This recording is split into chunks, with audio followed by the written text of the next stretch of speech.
Hi, this is Nick Lowry and my dear friend Gregory Ables, and we're going to be looking at a few basic elements of hand changing and how they relate to doing the second release.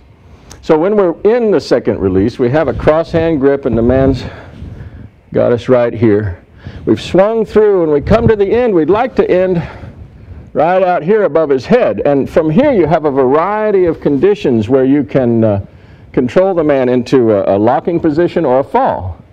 But if the grip that he's given you right off the bat starts to disconnect, starts to weaken at this point and fade off, you have lost an opportunity to maintain that sense of control, to maintain that sense of direction and what's going on. So it's a prime time when we should think about slipping in with the second hand. Now, the second hand can do lots of things. As you're moving behind him, you want it active and ready to approach his body and do other jobs for you. And if you're basically covering his face so that if he were to turn around suddenly, immediately he has this in his face, that's a very useful tool.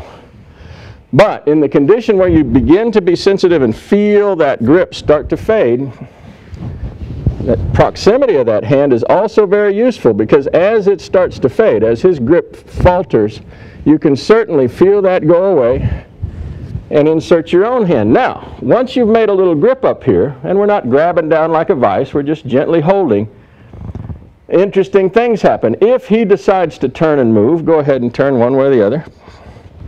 He's automatically put himself in Kotegaeshi in this circumstance.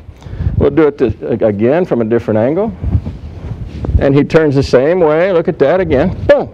Without my activating at all, without my even attempting to do anything to him at all, but just hold what I have, suddenly he finds himself in that predicament.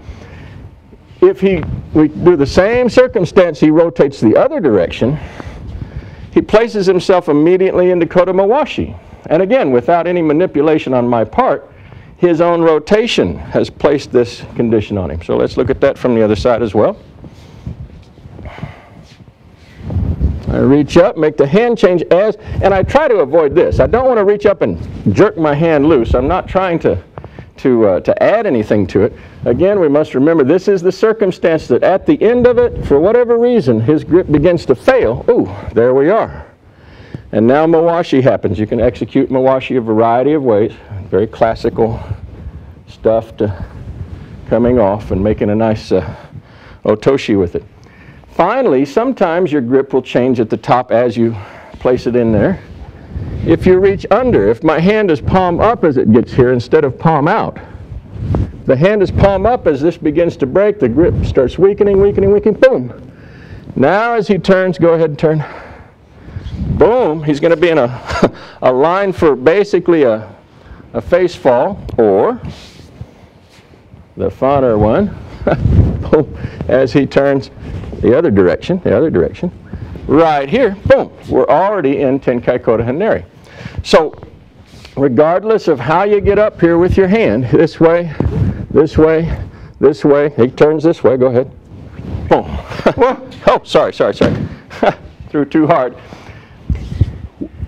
Whatever the hand change is, you're just trying to train yourself to be sensitive to this grip breaking and making it on the top. Okay?